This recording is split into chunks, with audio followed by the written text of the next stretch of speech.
Hello, boxing fans around the world. Thank you once again for joining us here on Talk and Fight as we discuss the Olympics, in particular the boxing coming up at the Olympics just in a couple of weeks now, featuring Christian from the Friday night panel. How you doing, Christian? Excellent, Graham. Yourself? Very well, thank you. What news do you have for us today? We have got a bit of ground to cover today, Graham, so we're going to jump right in.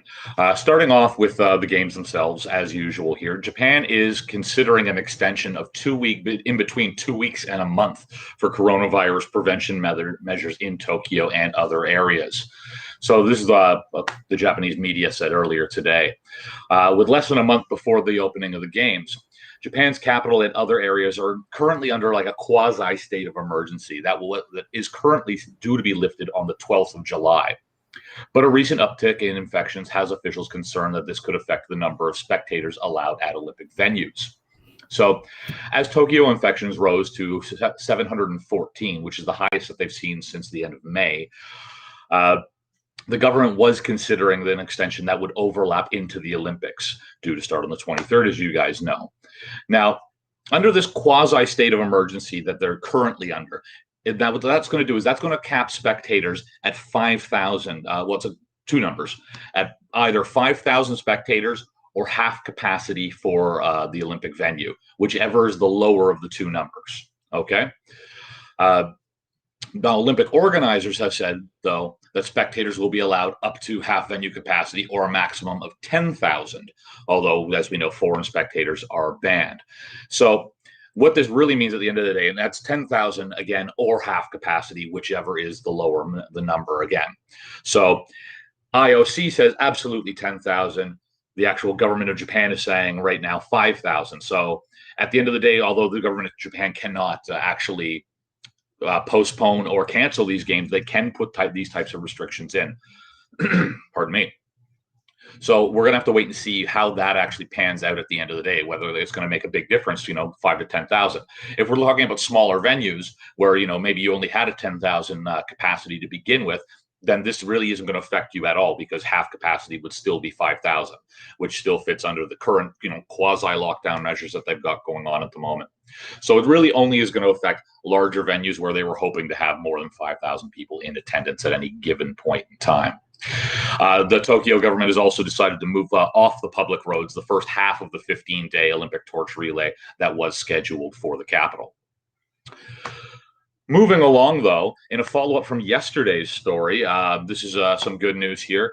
Nursing mothers will be allowed to bring their children to Tokyo Olympics when necessary. Now, we're going to stick on that for 1 second. The organizers announced this a little earlier today, saying that after careful consideration of the unique situation facing athletes with nursing children, we are pleased to confirm that when necessary, nursing children will be able to accompany athletes to Japan. So organizers said that nursing children must stay in approved hotels because the actual residential area of the Olympic Village is restricted only to athletes and team officials.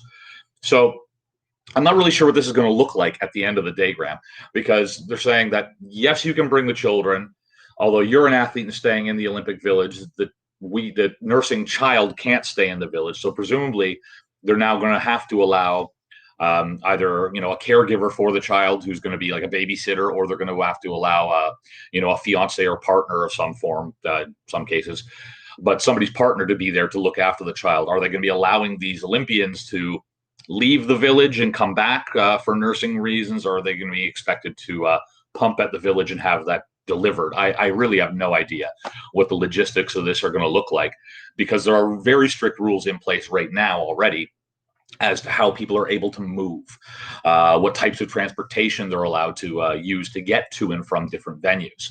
So I'm not going to say this is a logistics nightmare. This is really a blip when considering all the other logistic nightmares attached to these games. But they'll definitely have a couple of things they're going to have to work out. But good news for athletes who, were in a position where they felt that they had to make the choice between parenthood or taking part in these games. So good news all around on that one. Moving along, and still on the good news front, we're all about good news today. The International Boxing Association President Umar Kremlev met with Nick Soar, who's a senior refugee sports coordinator, and Miss Megumi Aoyama, who's the external relations officer for the UNHCR, which, if you don't know, is the United Nations Refugee Agency. They met at AIBA headquarters in Lucerne, Switzerland, where they discussed the important role that boxing can play in supporting refugees around the world. Now, Umar Kremlev said, boxing can play a positive role in the lives of refugees and displaced peoples around the world. We have all the opportunities, including financial, to help refugees. I want to start our action as soon as possible. Our intention is to extend our cooperation. We need to create a program where boxing will help people in need. So President Kremlev also mentioned that the most important thing is to deliver assistance to those who need it, adding, not only do we need to provide sports equipment and sports training opportunities, but also life-saving assistance where needed. It will help refugees to find a positive path. We need to ensure that all can benefit from this support and that we do not separate people based on their gender, race, or religion. We respect all values at AIBA. AIBA Secretary General Mr. Istvan Kovac stressed that boxing is a sport that helps people from all communities and doesn't discriminate. He added that boxing has played a very important role in those from marginalized communities in the past, saying, we have so many stories where people from humble backgrounds became huge stars. They're the role models for others. We can support talent within the refugee community who would become great champions. In the end, this can lead them to a better life. And Mr. Soar from the UNHCR described how he had watched boxing growing up and recognized the opportunities, the values, and the potential which it can provide for athletes, stating, humanitarian organizations often focus on providing life-saving assistance such as shelter and healthcare first. However, we recognize that sport plays a significant role in young people's well-being. Sport can fill some of the learning and development gaps that displaced communities so often experience, such as access to formal education. And that's why we're keen to engage with sports federations and other sports organizations. AIBA and the UNHCR are exploring initial cooperation in Europe through boxing, which will promote integration into host communities through boxing. AIBA is committed to providing all necessary equipment for that training and other activities, with a pilot project due to be scheduled and announced the details of during the second half of 2021. So that'll be coming up soon. So good news all around there, especially and most interesting on that one being that he's dangling some financial assistance as well, and not just necessarily grants in way of training opportunities or actual just competition opportunities in displaced communities. So I'll be interested to see how that actually pans out. But I have high hopes based on the fact that through that recent sponsorship deal with JPS Gazprom out of Russia, they've already started putting up money. They put up money for the ASBC Asian Championships. They put up prize money at that, and they've made available grant money for continental conferences, as well as national boxing federations as well, to help promote their internal boxing programs. So far they have been putting their money where their mouth is. So I'm really curious to see what they're going to be doing for the UNHCR in this particular instance. So we've talked, Graham, a little while the last couple of days about a couple of boxing teams. We've talked about the Brits who are fielding 11 at Tokyo, and we also talked about the Uzbeks who are also fielding 11 at Tokyo. But they're not alone. There is one more team that actually managed to get 11 over the line, and that, of course, well, I guess it's not the Russians. It's the athletes of the Russian Olympic Committee, as they are officially known at this and the next Olympics, not Paris, but Beijing for the Winter Olympics. So I just want to give you guys a couple of quick bullet points as to who we're going to be seeing from the Russians on this one. And we're going to start off with Albert Badargaziev in the men's featherweight division. Now, he's an amateur who represented Russia at the 2019 World Championships. After making his professional debut in 2020, Badargaziev secured a place at the 2020 Summer Olympics, 2020 as always brackets there, by winning gold at the 2020 European qualification tournament. Now, Badargaziev made his professional debut on the 3rd of July, 2020, so just about a year ago, scoring a 7th round stoppage victory via corner retirement against Armen Adiev to capture the vacant WBA Asia East super featherweight title at the Soviet Wings Sports Palace in Moscow. So far, he's sitting on a professional record of 3-0 going into these Olympics. We're also going to be seeing Andrei Zemkovoy in the men's welterweight.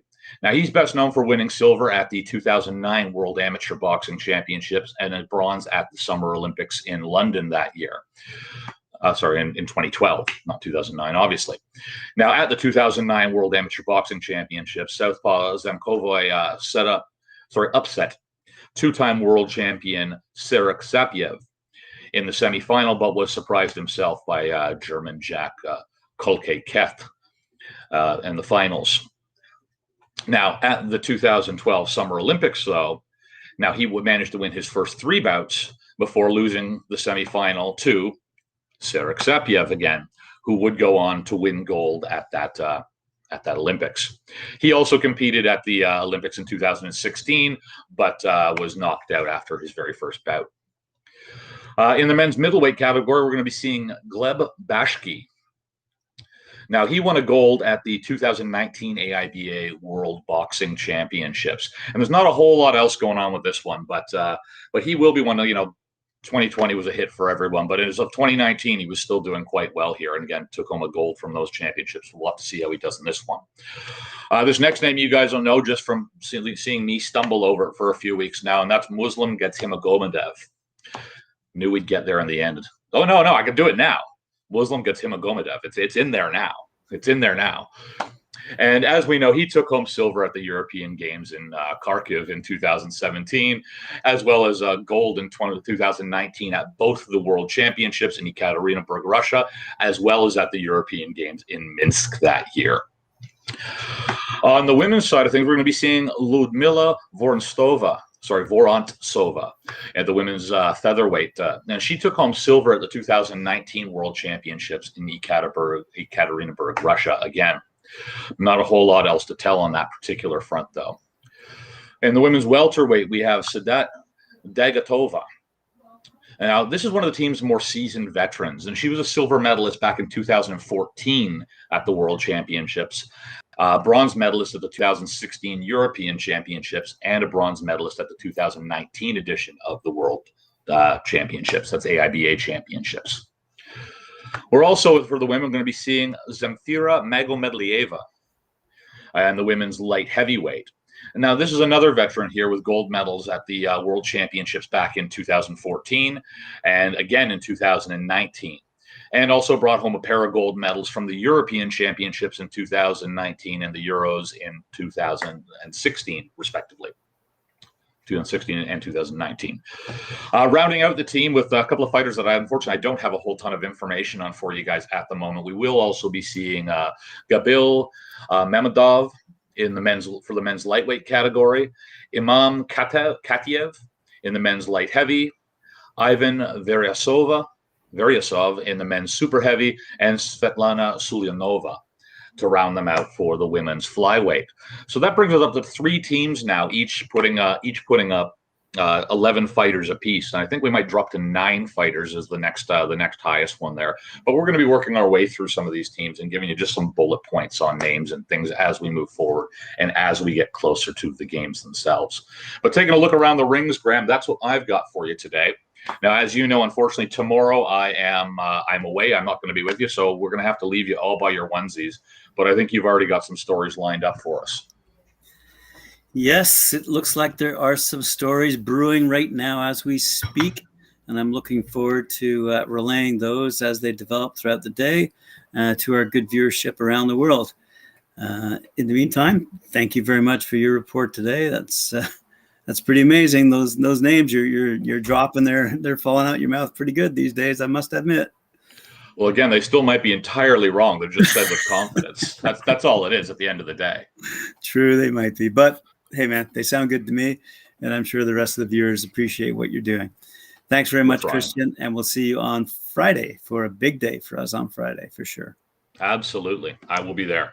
All right. Talk then.